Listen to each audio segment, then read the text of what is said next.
Okay, here we are.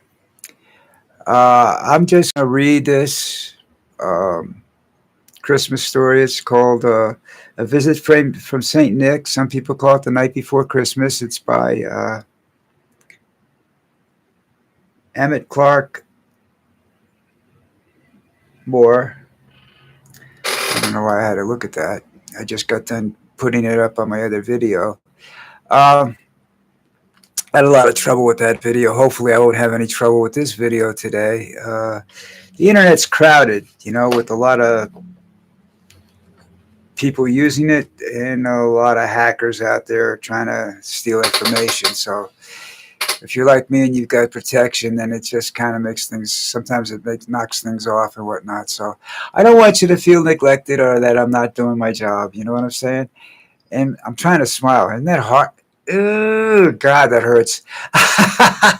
So anyhow, this guy, it's about a 5 or 6 year old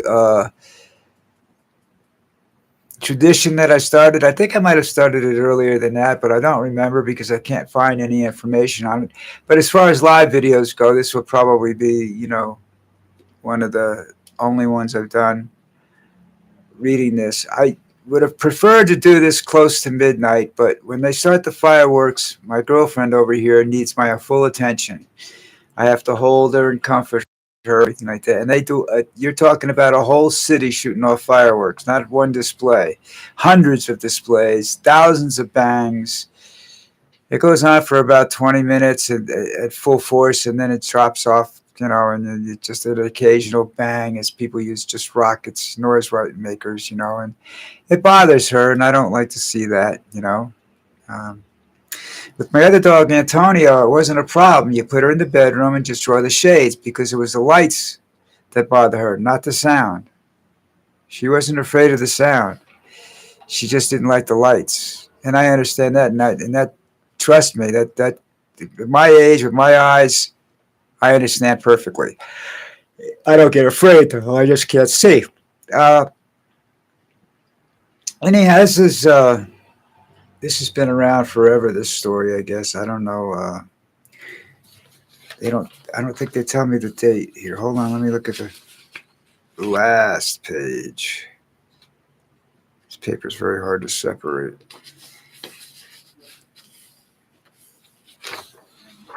Well, this is a 1993 version of it, but I don't know exactly when it was done.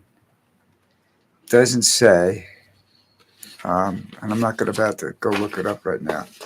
I have so much to do today, and my wife's not home, and there are just things I get to do when she's not home that I have to try and get done today. House is a mess. I got to try and get rid of some of the dirt and dust in here so I can breathe, so Lucy can breathe too. But anyhow, sitting here and thinking, I want you all to have a very wonderful Christmas. I hope you're spending it with people you care about. I hope you're not in the military and stationed in some far off place. I was fortunate when I was in the military never to have to be away for Christmas. I was away for Christmas for a couple other reasons. But I always try to make Christmas Day with my parents, my mom especially. That's the day I miss her the most, is Christmas Day, not Mother's Day or any other day, just Christmas Day. See, in our house, except for the evening when my father would get drunk and I used to leave, go out, hang out with my friends, Christmas Day was pretty special. We don't do it like they do it down here. We don't wake up and hungover. We used to wake up and go up and unwrap the presents and spend time with our girlfriend, or unwrapping presents, or wives, or whatever, mistresses, whatever you're doing. You're there, you're opening. That was the big thing, And then the grandkids or the nieces and nephews would come over, or your neighbors' kids would come over, depending on what you were doing, and they would get their presents, and everybody'd be happy. And that's the way we did it in America. And that's the way I did it up until 14 years ago when I left and I came down here. I tried it the first year, it didn't work. Oh, yeah, it didn't work. No, they still made me go to to the family party that went all night, come home with presents at 3 o'clock, 4 o'clock in the morning, and then go to bed. And fortunately, I didn't have a dog back then, so I could sleep all till 8 or 9 o'clock. I don't like that. It's that the religious aspects of it. It's the sanctity of it. But it surprises me because down here, these people do nothing but drink on Christmas Eve. It's get drunk and be stupid. I mean, they get family arguments. It's accidents, everything else. It's just stupid. But I don't expect them to do the religious aspects of it. I didn't do the religious aspects of it. I used to go to midnight mass, but not for the religious part of it. I love Christmas music, and that we would go to see, like, go to New York, St. Pat's, the choir. That was worth the trip. The rest of the bullshit I didn't pay attention to, but the choirs and the Christmas music, the traditional Christmas music when it's sung is beautiful stuff. Uh, it really is. I remember watching Hallmark Hall of Fame, I think it was called. This is a long time ago. And I think they were doing something about the Battle of the Bulge on Christmas Eve, and that's when uh, they sang Silent Night, and it was just absolutely moving. You know what I mean? And I like that kind of stuff. Sorry if I disappoint a lot of people. I like Jingle Bell Rock and all the other rock and roll Christmas songs too, the blues, Christmas music. And if it's Christmas music, I love it. I don't care what it's like. Rock, classic, blues, jazz, I don't care. I just love Christmas music. Nobody else does. It's like when they start playing in the mall, I'm happy. Everybody else is turn that shit off. Hey, go fuck yourselves, fella. I'm sorry. It's Christmas Eve. All right, I'm going to try to read this. I'm starting to get choked up a little bit because there's a lot of dust in the house, and that's what I'm trying to get rid of. And hopefully, one of the other traditions that usually happens is I get very sick around Christmas time. I have, lung infections or something. I think I got it from the trees, and like I said, dust. Because everybody's trying to clean stuff. All right, listen. I'm going to read this, and then it's going to say goodnight at the end, and I'm leaving. So don't, get upset, and I hope this comes out all right. All right. So, by the way, that's Lucy. She's going to be here with me during the whole thing, I think. Stop chewing on yourself, Lucy. She knows when I'm talking to her. You see her tail wagging? Can you see her? Lucy? You see? Ha ha ha ha ha. Good girl, Lucy. You're a good girl. All right, here we go. It's a visit from St. Nicholas, or you, as you might know it, 'twas the night before Christmas, by Clement Clark Moore. 'Twas the night before Christmas when all through the house not a creature was stirring, not even a mouse. The stockings were hung by the chimney with care in the hope that St. Nicholas soon would be there. The children were nestled all snug in their beds, while visions of sugar plums danced in their heads.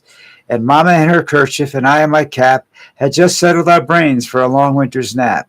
When out on the lawn there arose such a clatter, I sprang from my bed to see what was the matter. Away to the window I flew like a flash, tore open the shutters and threw up the sash. I'm probably reading this too fast. The moon on the breast of the new fallen snow gave a luster of midday to objects below. When what to my wandering eyes did appear but a miniature sleigh and a tiny reindeer. With a little old driver so lively and quick, I knew that in a moment that it must be St. Nick. More rapid than eagles, his curses they came. He whistled and shouted and called them by name. Now Dasher, now Dancer, now Prancer and Vixen. On Comet, on Cupid, on Donder and Blitzen. To the top of the porch, to the top of the wall.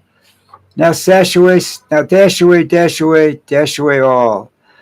As leaves that before the wild hurricane fly, when they meet with an obstacle, mount to the sky. So up to the house top the cursors they flew, with a sleigh full of toys and St. Nicholas too. And then in a twinkling I heard on the roof the prancing and pawing of each little hoof. As I drew in my head and was turning around, down the chimney St. Nicholas came with a bound. He was dressed all in fur from his head to his foot, and his clothes were all tarnished with ashes and soot. A bundle of toys he had flung on his back, and he looked like a peddler just opening his pack. His eyes, how they twinkled, his dimples, how merry. His cheeks were like roses, his nose like a cherry. His droll little mouth was drawn up like a bow, yes, sorry. And the beard on his chin was white as snow. The stump of his pipe he held tight in his teeth, and the smoke encircled his head like a wreath. He had a broad face and a little round belly that shook when he laughed like a bowl full of jelly. He was chubby and plump, a right jolly old elf, and I laughed when I saw him in spite of myself. And a wink of his eye and a twist of his head, soon he gave me to know I had nothing to dread.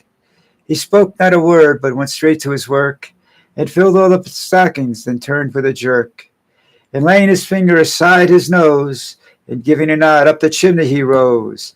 He sprang to his sleigh, and to his team gave a whistle, and away they flew, like dawn on a thistle.